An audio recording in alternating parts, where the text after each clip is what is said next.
Everyone, and welcome to today's Ukraine update. In today's video we will be discussing what is happening on the front lines currently and also a quick analysis of what I believe is going to happen in the future. Before we get into today's video, make sure you guys like this video, subscribe, and join the Fact Army, and comment your thoughts down below.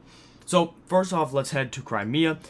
In my last Ukraine war update video, I said that Russia claimed that Ukraine launched a drone attack and Russia downed 21 drones. I said Ukraine was probably doing this to weaken, to exhaust Russian air defense systems so they could launch a missile attack, and that's exactly what happened. Ukraine claims to have significantly destroyed or damaged a Russian airfield. However, there's no video photo confirmation of this, so until we get that, we really don't know the damage, how it really is, because Ukraine and Russia both tend to exaggerate about things sometimes. So moving on to Robotyne, we got some interesting news. Ukraine, due to this armored attack, captured a Russian supply road, and this supply road basically moved forces from Novoprovka to Verbobe.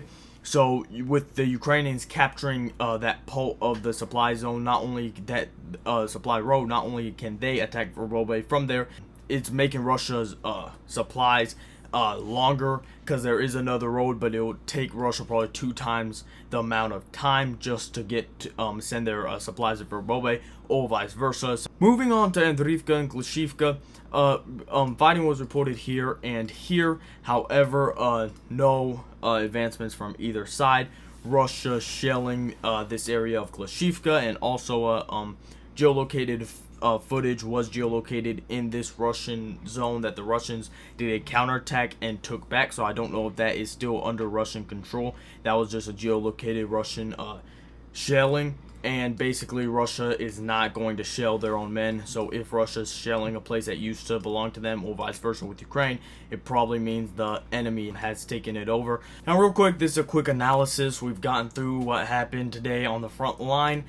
This is a footage of a Russian assault, an armored fist of tanks and armored fighting vehicles and stuff like that attacking Ukrainian positions. This footage was from yesterday, and it was repelled. 3 Russian tanks were destroyed according to some sources, and it was a failure. The Russian armored fighting vehicles, some of them were destroyed as well. I wanted to bring this up because people are talking about the Russian autumn offensive.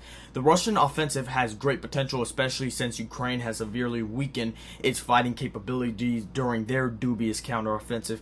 However, I personally do not believe this Russian offensive will be some major offensive where they take a ton of land, because as you all seeing from the video footage, even Russian attacks all stopped because the defender in this area in the Ukrainian conflict is in a better position than the attacker. So I do think when the Russians launch their offensive, if they launch an autumn offensive, which everything is pointing to that, you are going to see a ton of videos, and of course the NAFOs and all the pro-Ukrainians are going to have a heyday with this. You are going to see a ton of videos of Russian vehicles getting destroyed, because the warfare that they're fighting now in Ukraine, the type of warfare they're fighting now in Ukraine, is not from the beginning days of the Ukrainian war, where like Kyiv offensive, Kharkiv counteroffensive, Kherson offensive. That is not going to be happening anymore, in my personal opinion. You got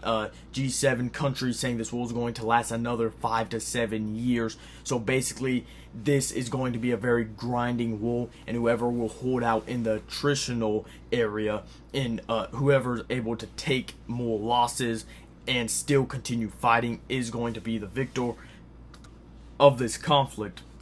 So again, I believe from here until the ending of the war, where it's obvious who's going to be winning, and like in World War I, at the ending the Allies gained a bunch of ground, but in the beginning, mid-section of World War I, it was a ton of casualties but very little progress. I believe the war is going to take that type of basically a mere World War I, where there's going to be offensives, a ton of casualties, a ton of losses for very little ground taken by whoever is launching an offensive or counteroffensive. So that's basically my analysis, what I think is going to be happening with the Russian oncoming offensive. Make sure you guys like this video, subscribe, join the Fact Army, comment your thoughts down below. Again, YouTube, I do not condone or support any violence or killing of any kind. I'm simply reporting on what's going on in this war. Bye.